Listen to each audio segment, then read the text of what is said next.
So in one of the previous videos, I opened the discussion about certain statues which we are told that the sculptors made them out of stone, but when you look at this mesh, you start wondering how did he hit the stone, and the explanations that they give to people officially, like they were rubbing it with pumice. I tried it myself, it doesn't work at all.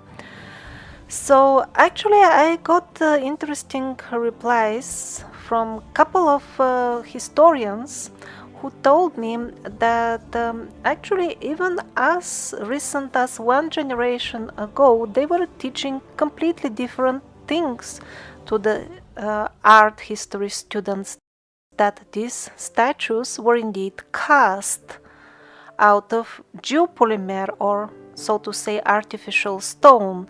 They were not made by chiseling a piece of hard rock. One of the replies I got in this regard was, I believe, from a very senior art historian in Poland, who still remembered that when she was young, they would teach completely different stuff to the art historians. And it is only recently that they simply changed the curriculums and started telling the people all this is chiseled out. People from America also wrote me, those who remember the old times, the same story. And looking at the actual artifacts, it becomes clear that what they were teaching before corresponds to the reality. What did they chisel this with? Needles? And since the penguins are paid and lured with cheap penguin food to keep us in increasingly deeper ignorance, now they started teaching different things to the art students, that these were things made out of solid rock. Here somebody took images of an ancient statue as they were taking it out of the ground. So you can see the armature inside. It was cast, a lot of casting was going on in antiquity. But casting alone doesn't explain everything. Often we see layers upon layers of very fine and detailed lace. That's why casting in a pre-ready mold, at least the way we do it nowadays, cannot explain all the statues. Most of them, but not all. One very common thing for many ancient and historic statues from other periods is that they have these tiny drill holes, really lots of them. So a very interesting observation was made by a worker who works in a modern factory which uses a 3D printer. The thing is that the modern 3D printers are not perfect and sometimes they do make mistakes. And this is how defective pieces look like. These small holes appear on them, although they were not planned, they were not supposed to be there. It's quite interesting that they look exactly like the small holes on the old statues. Now, drill holes by themselves don't necessarily point towards any advanced machining. These are some relatively simple tools that could do the job. But when we see the holes on fine pieces like this, the question arises, so the artist, he really took care to even make the pupils, even hairs on the eyebrows, locks of hair, and then everything is spoiled by these rough holes. If these holes were on some very rough statue, yeah, they could be consistent with the overall quality of the work. But if somebody was indeed spending countless hours of manual work to do these superfine statues, we would have expected that he would have been much more careful not to let these ugly holes spoil everything. But that is if these pieces were a product of countless hours of manual work. If they were manufactured with a machine, then everything falls into place. These holes were simply defects, and they look exactly like the defects that the modern 3D printers leave.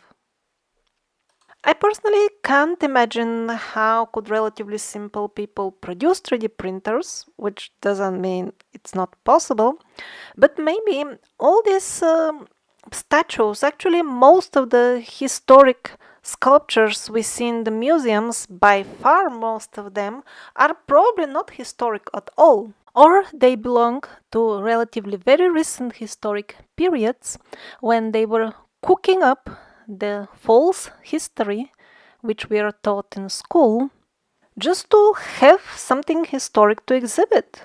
Or maybe to replace the uncomfortable, hidden or destroyed real artifacts.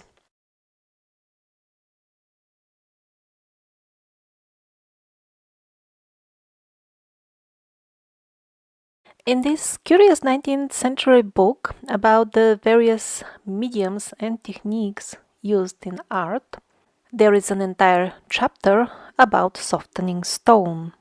They say chiseling hard stone is boring. Let's cut it with knife like butter. And then they mention certain Ferdinand de Bellevue, who apparently knew which type of stone in what kind of oven should be put so that it becomes like modeling clay. Interestingly enough, even when it cools down, the stone will remain like clay, so soft until you don't put some other substance on it. They don't give the exact recipe in this book, but this is a technical book, it's not a fantasy book.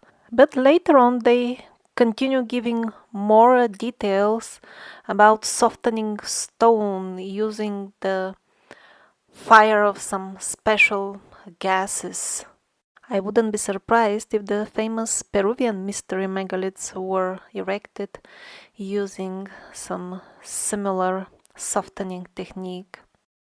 So from this and a few other printed edition of those times, which I'm gonna show you shortly, it really becomes clear that what these senior art historians wrote me by email is the absolute truth. Just a couple of generations ago, this was common knowledge, and it was not even hidden. It would appear openly in the print. A lot of what we now call chiseled statues were actually cast statues. Another excellent example, the statue of the Montferrand character from St. Petersburg. The penguins have prepared an answer for those who may wonder how was this made. On the plate in front of the statue, they list the names of the natural stones of which this statue is made.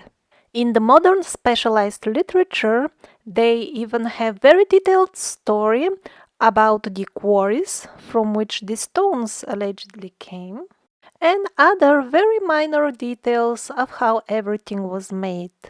All kinds of gossip details, except how exactly did they make it. So that's the explanation offered by the modern penguins. Let's see what people wrote about it 200 years ago, which was more or less the times when such statues were still being made. The title of the book is about the importance of chemistry in the fields of science and art.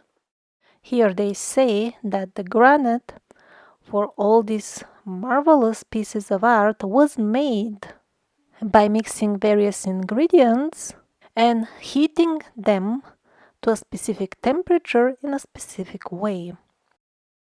This is yet another book dating to the same period, Spravotchnik Kustarya. You can download it for free in Russian, link in the description. Here they give the actual recipes for making all these stone mixtures. Not just one, there is a good choice of types of materials that you can choose from. And of course, the contemporary descriptions of how people would make such statues are closer to the truth, obviously looking at the artifacts as well. And the statues are just a small fraction of the full picture.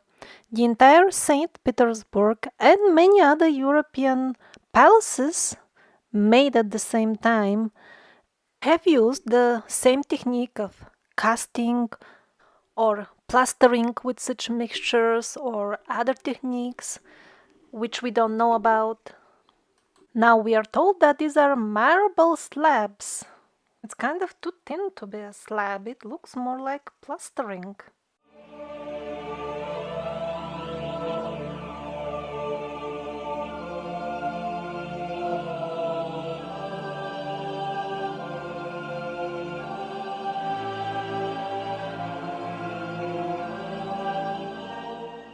So why all this deliberate attempt to deceive us, to hide from us that in the past people knew how to soften stones, they knew the recipes of mixtures for making artificial stones and making apparently complex molds for such casting?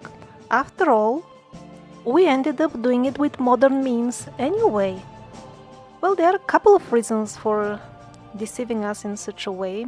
One of them is the obvious, to perpetuate this illusion that people in the past were backwards and they didn't know as much as we do.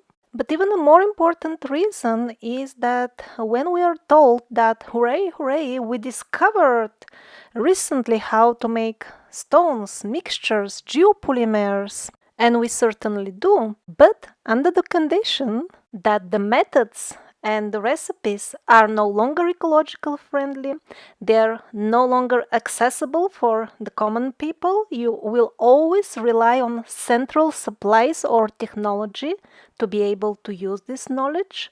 You will always need some special ingredients, and you will not be able to create stuff as a free man, because always to get those ingredients or recipes or special tools, you will have to be a part of the digital slavery system in one form or another. While our forefathers, they were free. They could go out and dig the ingredients or find them out there in nature. And in return, they didn't need to pollute and destroy this nature just to make their home or art out of these ingredients.